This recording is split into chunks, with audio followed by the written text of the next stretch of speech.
We all know design matters. I happen to think designers matter too.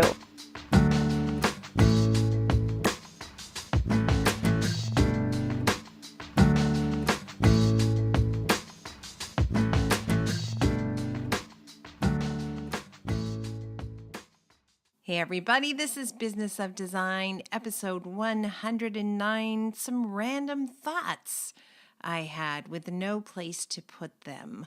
I am feeling great today. I got up very early to have a Zoom call with clients and a contractor I've never worked with before, and you know how stressful that is. And things seem to be going quite well, which in my experience is kind of unusual. When I'm dealing with a new contractor, it's typically not as great as I'd like it to be, but this time it seems like we've got someone we can really work with and rely on. So, whoa, I'm feeling good. Yesterday, we spent the day in Malibu at Carly Waters' place. Her home, beautiful, gorgeous, as you can imagine. She's a Business of Design member.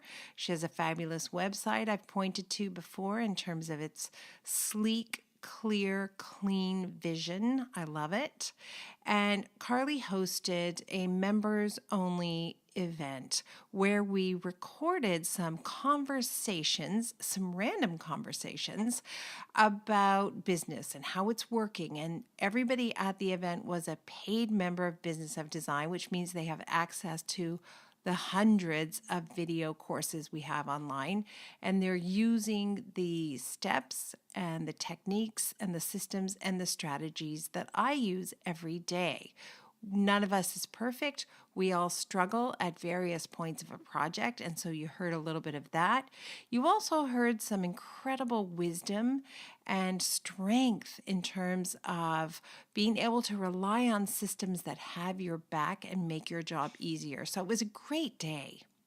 The conversation went off in about 5 different directions, very lively, as you can imagine. We became fast friends because we have so much in common. And those 5 conversations will be edited and turned into courses, which will be available as part of your paid membership for Business of Design. So I think you will enjoy the takeaways. The conversations yesterday led me to think about today's podcast and how you start off with one idea and it kind of morphs into something else. And there are occasions when we have amazing guests on the podcast, and yet for some reason, a portion of the conversation can't be used. The episode is too long, or we go off course. We're not sticking to the topic. And so I thought it might be fun to recapture those conversations into this episode on Random Thoughts. The episode will feature Martha Rossellini, who you may remember from episode number 102, where we talked about cooperative workspaces. It was a 2-part episode, and this was part 1. Also from the same episode, coincidentally, is Carly Nemtine, and Carly was in the process of opening up her own cooperative workspace in Toronto, and she's going to jump on this episode as well. Then finally, we're going to hear from John Hopper. You guys haven't met him yet. He's going to talk about who he would hire if he were in a position and needed to hire someone to immediately alleviate his stress. Before we jump in, let's turn to the person who immediately alleviates my stress, the fabulous Cheryl Horn. Cheryl Horn, you're busy as usual. Yeah, we all are. Lots going on. We just got back from High Point as well. But online, we actually just launched a new course. It's been up just over a week. Budgeting with Precision. This was a big one. We had a lot of questions that got us started on this one. Well, you know how it is, right? Everybody, you say to a client over the phone, a potential new customer, what's the budget? And they say, I don't know. So I have a method for getting an answer. I have several methods, actually, for getting an answer out of a client, and some strategies around how you can take that information in, use it, but not necessarily be tied to it or burdened by it. So I'm excited that that course is live. And then maybe that question of what's it going to cost will be less scary next time you go to a consultation. I like it. I like it very much. All right. And then the retreat, it's coming up October 24th to 27th in Santa Monica. And you guys, you and Janine were just there planning. I can't wait to hear. Oh my gosh, we've been working really hard on the itinerary. To be honest, Santa Monica, Venice Beach, Malibu Beach, they kind of sell themselves in terms of great locations. Our job is to make sure that when you invest this money in your business, and it is an investment, we recognize that, and we want to have impeccable integrity about asking you to spend that $2,800. We want to make sure that you come away from that retreat with a lot more information that will help you run your business, and we want to help you implement the information that we teach at the retreat. So among the learning sessions, we will be talking about less is more. How can you groom the current clients you have to spend more money with you, increase your profit margin, and make more money with fewer customers?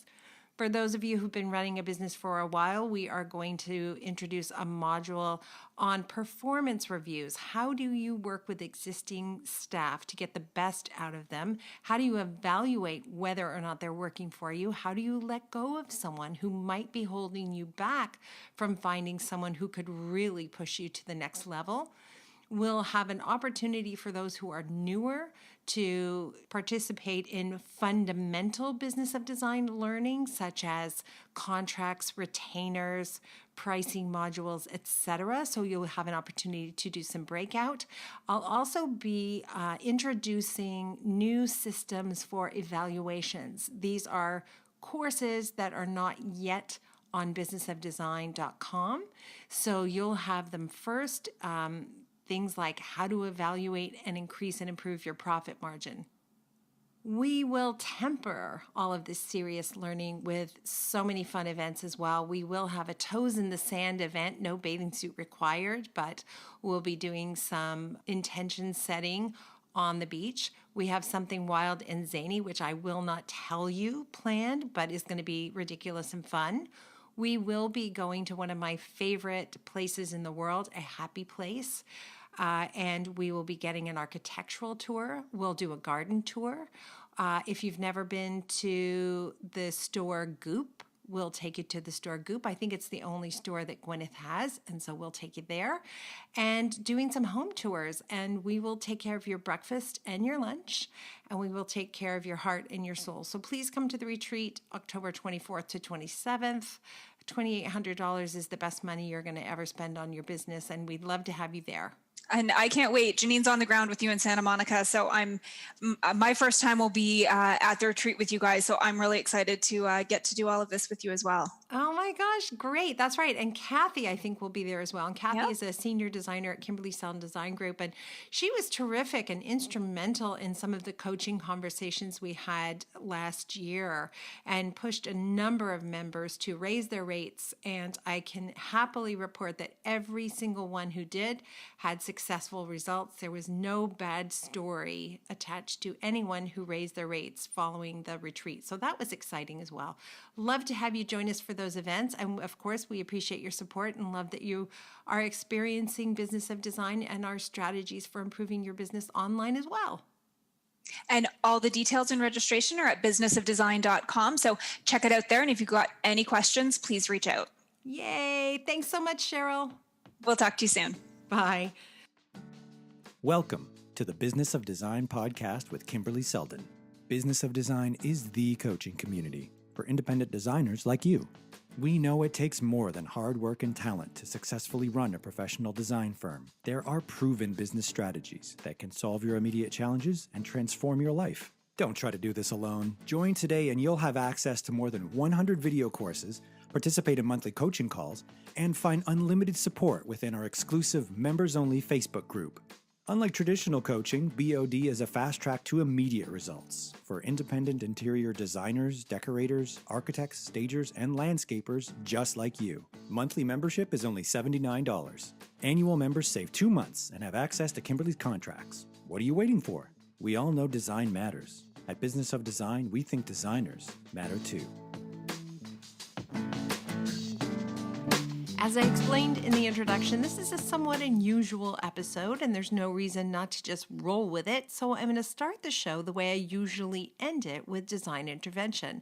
And that's because Martha Rossellini, Business of Design member, makes such a strong case for rethinking your approach to failure. Martha designs custom window coverings and collaborates with architects, designers, and builders in the San Francisco area.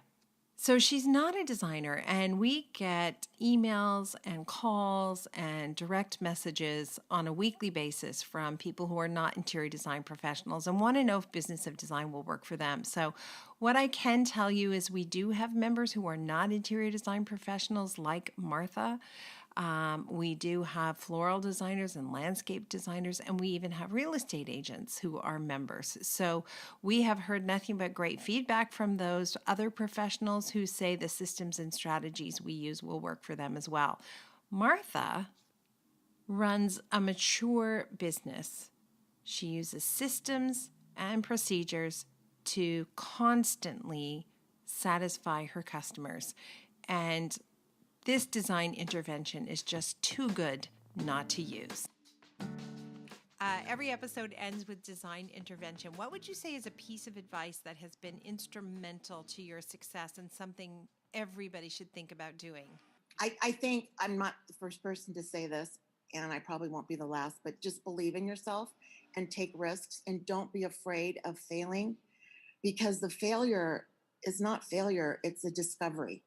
It's discovering what doesn't work. Look at failure as A just discovery. more information about what you need to do next. Yeah. Gosh, I wish I had, that is the kind of information, take that in, whatever age you're at, take that in, because that is going to be super useful information. And can I just tell you when I heard that?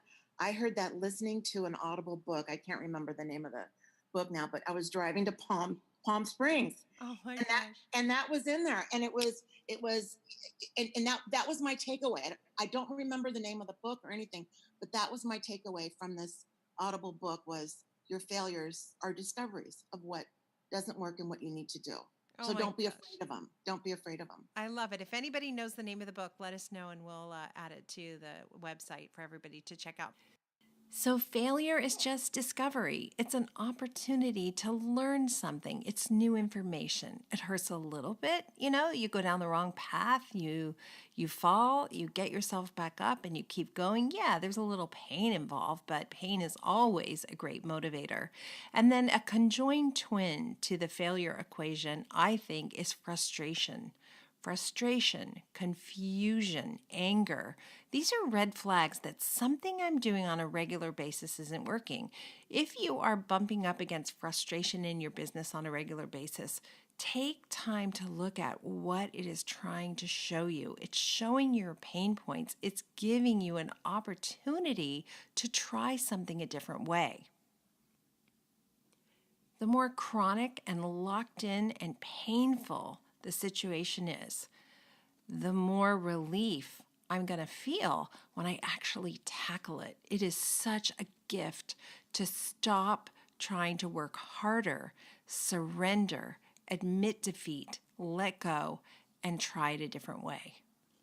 I know I turned the corner from novice design owner to mature business owner when I started seeing every pain point, every frustration, every failure as an opportunity for me to figure out a system that would ensure that never happens again. Once I accepted that challenge, my life got infinitely better, my business got better, and I learned to love the work that I do all over again. But this time, it stuck. I also love that Martha refers to listening to an audiobook on her way to meet up with Team BOD last year at the Elite Retreat. And she shares that she can't quite remember who the author is. But interestingly, a short time afterwards, I interviewed Carly Nemtine, who mentioned the exact same thing and happened to know who the author was. Let's hear what Carly has to say about this and where the conversation takes us. And as a reminder, Carly Nemtine runs Carriage Lane Designs in Toronto. She's had that company for more than 8 years, and she is transitioning into creating a collective workspace in Toronto.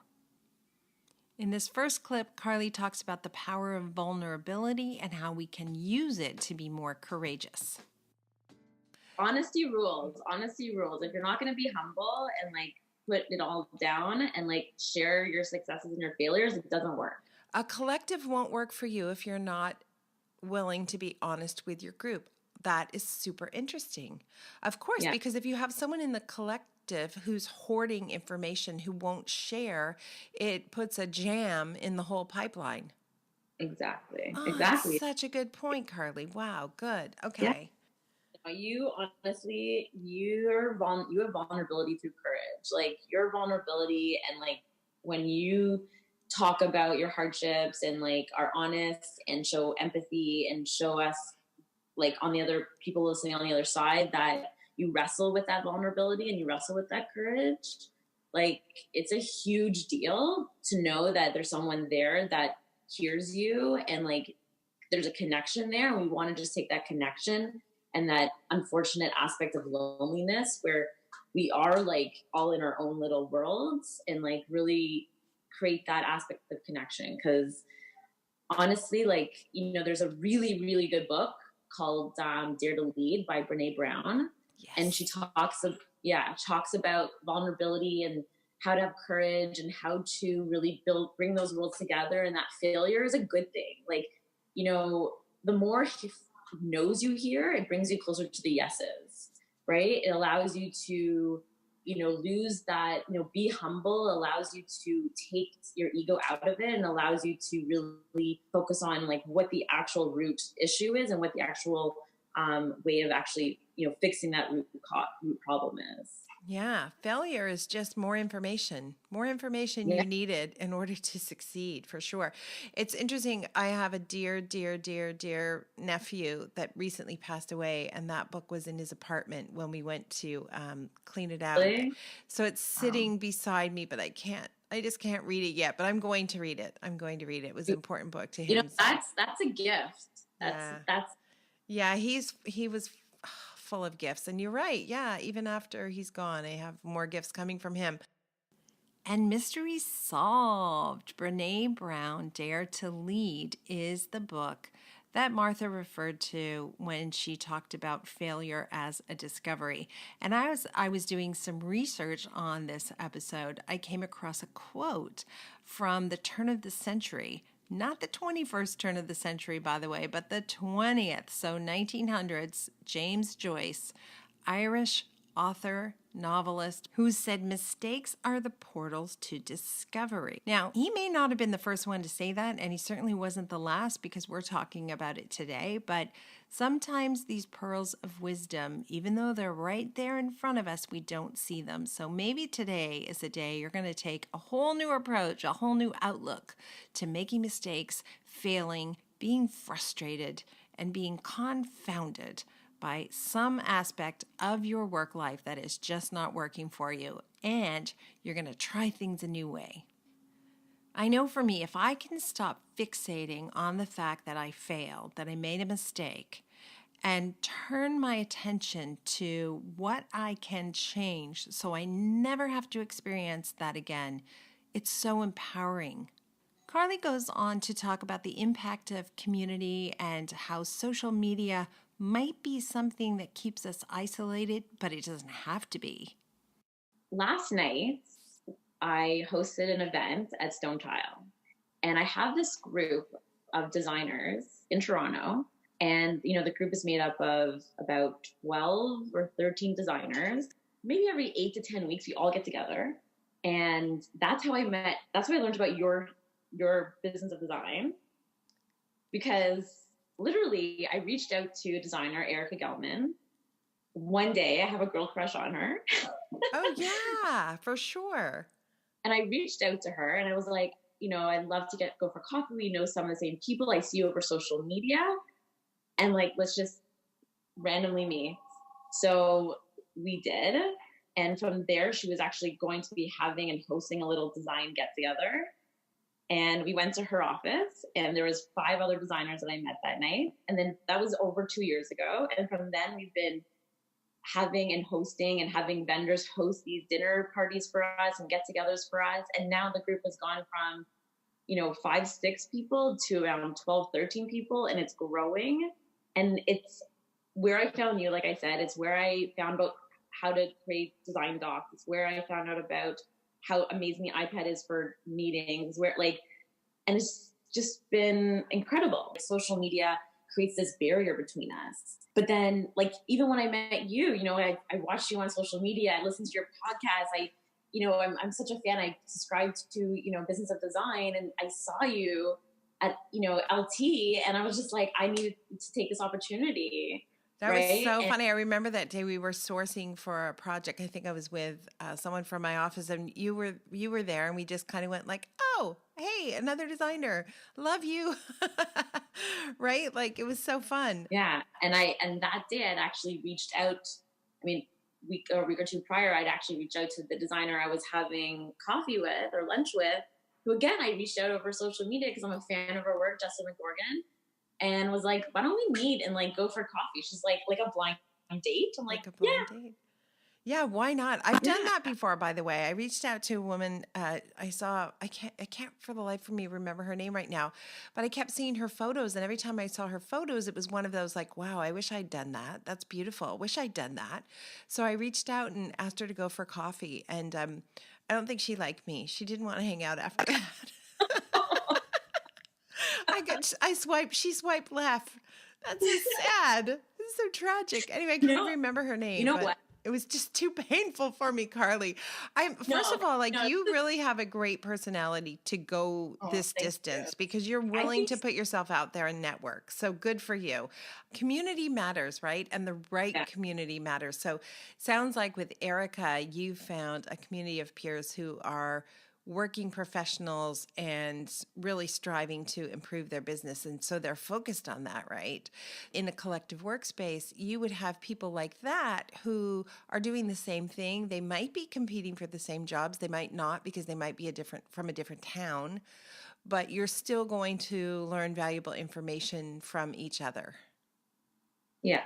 I mean, even last night, some of the designers in the group have already been on the same projects and they know, and because they see on social media, they see it. And sometimes a designer is being approached for another project that they've seen on someone else's social media. Okay, so, wait, we got to dig into this. So what you're saying is a customer will phone one of the designers, and she may or may not have worked for that customer, but then somehow she's gotten in touch with another one of the designers from the same collective, and you're all like, whoa, Mrs. Smith, she was really hard to work with, and here's why.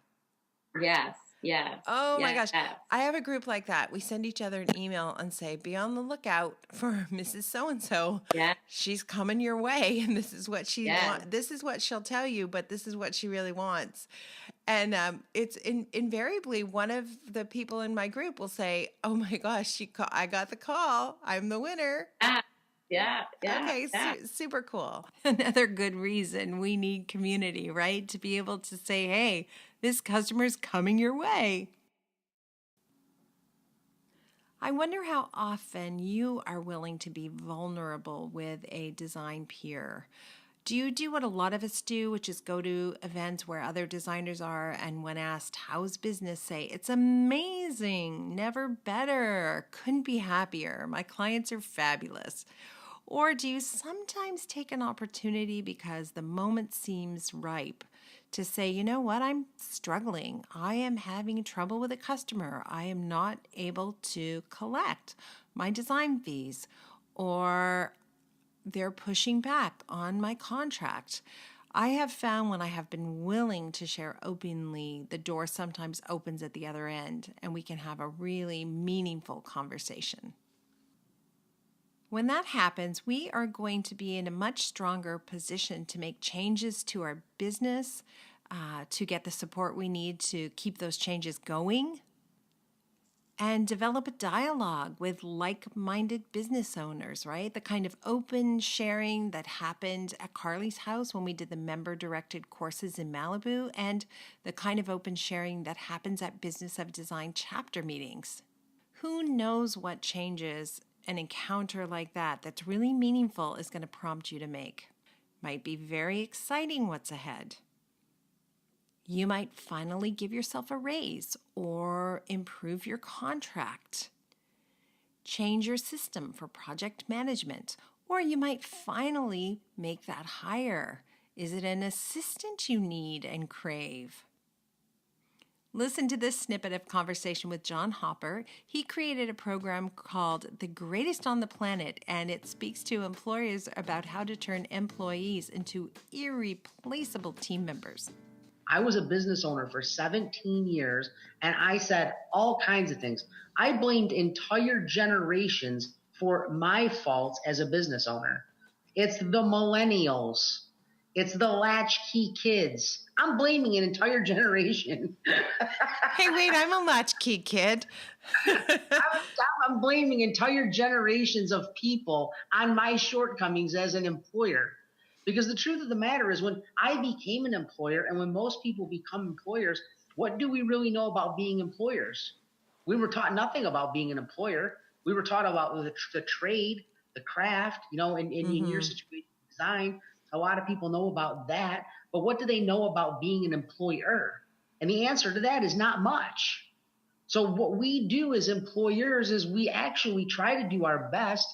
But in reality, we're kind of avoiding it because we don't know what we're doing. We're not going to go focus on something that we don't know what we're doing. So we actually kind of run from it. And I did that for 17 years. So already you've touched on about 28 things we need to talk about, but it sounds like it might boil down to the fact that as the business owner, we have to accept responsibility for everything that goes wrong in the company. I completely understand. We often will say, oh, young people today, they just don't have a work ethic and nonsense like that. The fact of the matter is, if I don't have employees who are doing what I need them to do, it's my bad. It's my error. It's my fault. And the good news about that is then we can go ahead and we can fix the problem, right? Absolutely. The majority of the listeners are business owners for sure. The majority of those listening business owners have 0 employees or staff. However, they are fantasizing on a daily basis about an assistant or a junior designer who can take off their plate a huge amount of work, because I don't think they're disorganized, but they are exhausted and they are stretched too thin. So there's this fantasy life of I'm going to find a mini me who's going to do all the things and I'm going to go on holidays and make money while they're working. So that's what we want. We want a mini me, and please tell me we can have it. If I was going to choose an assistant, my first assistant would not be someone like me, someone who can go out and do the design and pick out the colors and, get the materials right and the layout correct and all of those things. That would not be the person I would hire as my first assistant. So if you're not going to hire yourself, who are you going to hire?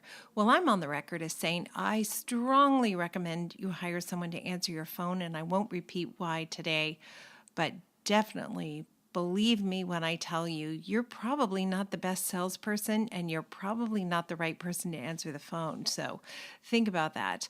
One exercise I can recommend: write down all the tasks you love to do. Then write down all the tasks you hate to do. And then if there are a few in the middle, you're kind of indifferent to those, write those down in a third category. If I were hiring someone new today, I would look at that list of tasks I absolutely hate to do, and I would hire someone who loves to do those exact tasks. My problem was always that I tried to hire someone who wanted to do all the things I wanted to do. They wanted to do the decorating. They wanted to go to the fabric showrooms and look for furniture. That's the part I like. So I didn't need someone to do that. I needed someone to do purchase orders, work orders, project management, all that kind of stuff. Really good exercise. Write down the tasks you love, the tasks you loathe and the ones you're indifferent to, and then hire for the ones you loathe. Good news for those of you who are thinking you'd love to hire someone. Finally, Business of Design just launched its hiring procedures course. We've been using this procedure for many years. Of course, we fine-tuned it over the years and created a seamless process from pre-hiring to interviews to post-hiring to integration into your office. So by all means, Business of Design members, that course is available to you now. And we are going to spend a little time talking about the hiring process in more detail on episode number 111 coming up with Toledo Geller. Can't wait to hear from them. They were so intelligent to speak to. I learned a ton, so you're going to really love that episode. And I really love you. Thank you all so much for your support. Thank you to Erica Gelman, who has sent some Business of Design members our way. Thank you to Jessica McGoran. Thanks to everyone who participated in this episode, and thank you for being here. We really appreciate your support. We love that you're spreading the good news about Business of Design by word of mouth, and I hope one day we'll meet up face-to-face, whether it's at the retreat or a Business of Design chapter meeting, and be able to connect in real life. That would be lovely. You go out there and be successful. Thanks, everyone. Thank you for being a part of the Business of Design community. If you love what you hear on the podcast, take the next step by signing up at businessofdesign.com. As our thank you, you'll gain access to Business of Design's 15-step project management strategy, a free introductory course which includes 3 Business of Design systems you can implement for immediate results. And when you're ready for success, a Business of Design membership, monthly or annual, will dramatically improve your business and your life. What are you waiting for? Together we will achieve extraordinary results. Start today.